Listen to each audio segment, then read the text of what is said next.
फर्ज करो तुम अपने कमरे में बैठे हो और बाहर बारिश हो रही है। तुमने चाय का कप उठाया और उसमें भाप उठती नजर आई। क्या कभी सोचा है कि वो भाप, पानी और बर्फ में क्या फर्क होता है? तीनों एक ही चीज यानी H2O होते हैं, मगर उनकी शक्लें मुख्तलिफ क्यों? यही सवाल हमें ले जाता है काइनेटिक मॉलिक्यूलर मॉडल की तरफ। इस मॉडल के मुताबिक ऑल मैटर यानी हर चीज जो हमारे इर्द गिर्द है वो छोटे छोटे पार्टिकल्स से बनी होती है। ये पार्टिकल्स या तो एटम्स होते हैं या एटम्स के ग्रुप्स, जिन्हें हम मॉलिक्यूल्स कहते हैं।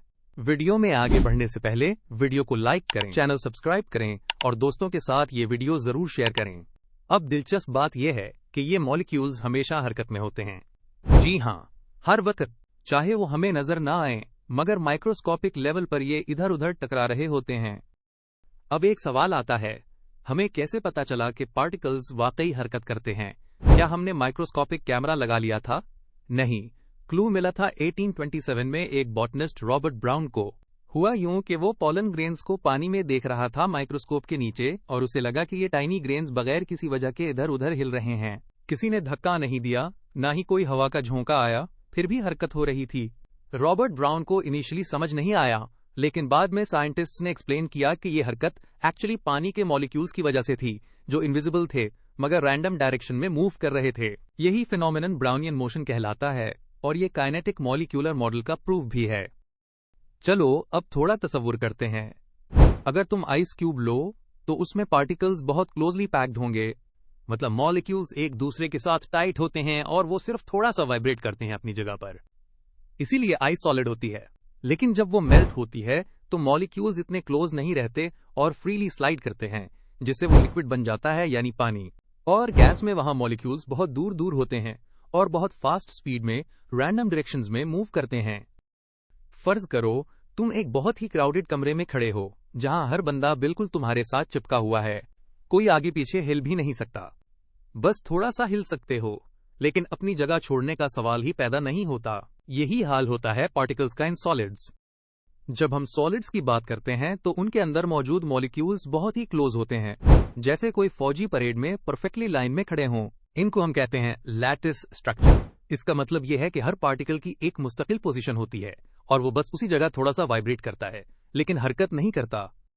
अब ये क्यों होता है? क्योंकि सॉलिड्स में पार्टिकल्स के दरमियान फोर्सेस ऑफ अट्रैक्शन बहुत स्ट्रांग होती हैं, इतनी स्ट्रांग कि कोई पार्टिकल दूसरे से दूर नहीं जा सकता।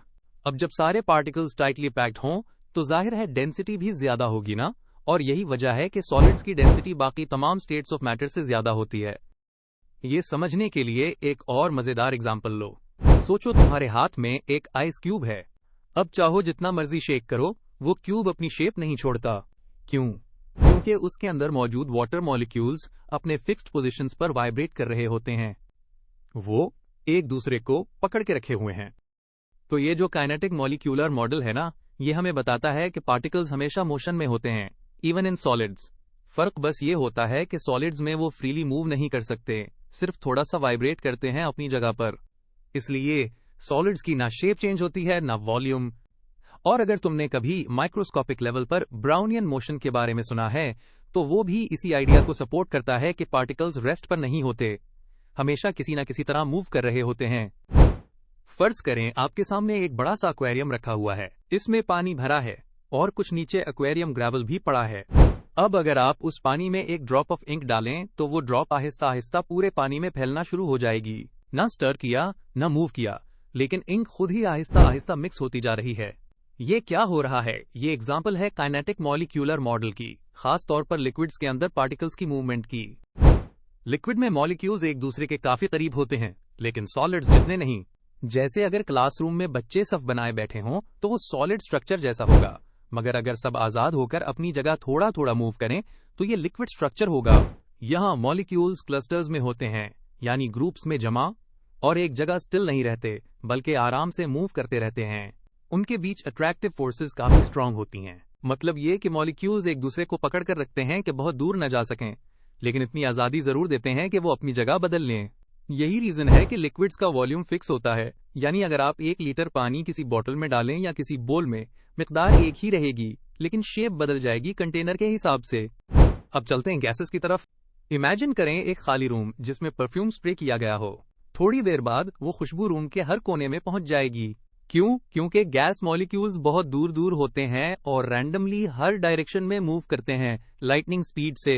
गैस में मॉलिक्यूल्स का आपस में कोई खास ताल्लुक नहीं होता, मतलब नेग्लिजिबल अट्रैक्शन फोर्सेस।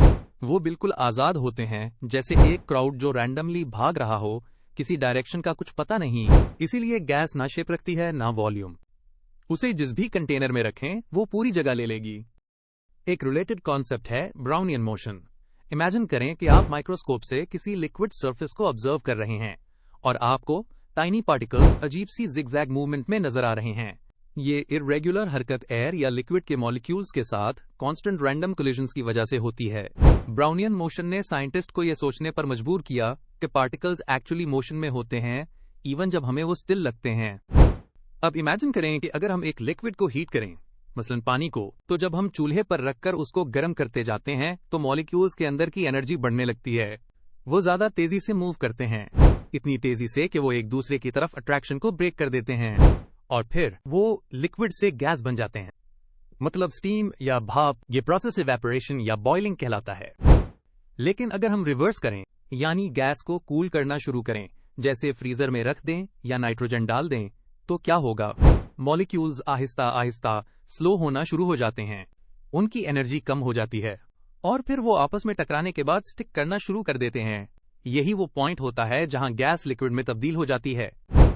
और अगर इस लिक्विड को और भी ज्यादा कूल करें, मजीद कूलिंग पर मॉलिक्यूल्स की मूवमेंट इतनी स्लो हो जाती है कि वो परमानेंटली एक जगह स्टिक हो जाते हैं, टाइटली पैक्ड हो जाते हैं और फिर वो बन जाता है सॉलिड, बिल्कुल जैसे पानी फ्रीजिंग पॉइंट पर आइस में कन्वर्ट हो जाता है। अब कुछ इंटरेस्टिंग एग्जांपल सुनो। हीलियम एक ऐसी गैस है जिसके बॉइलिंग और मेल्टिंग पॉइंट सबसे लो होते हैं, यानी इसे सॉलिड बनाने के लिए ना सिर्फ बहुत कोल्ड टेम्परेचर चाहिए बल्कि साथ साथ प्रेशर भी अप्लाई करना पड़ता है। दूसरी तरफ मर्क्यूरी, जो एक मेटल है, वो रूम टेम्परेचर पर भी लिक्विड फॉर्म में होता है। आमतौर पर मेटल सॉलिड होते हैं, लेकिन मर्क्यूरी एक एक्सेप्शन है। क्वेश्चन 1, काइनेटिक मॉलिक्यूलर मॉडल क्या बयान करता है? इसका जवाब है matter is made of particles.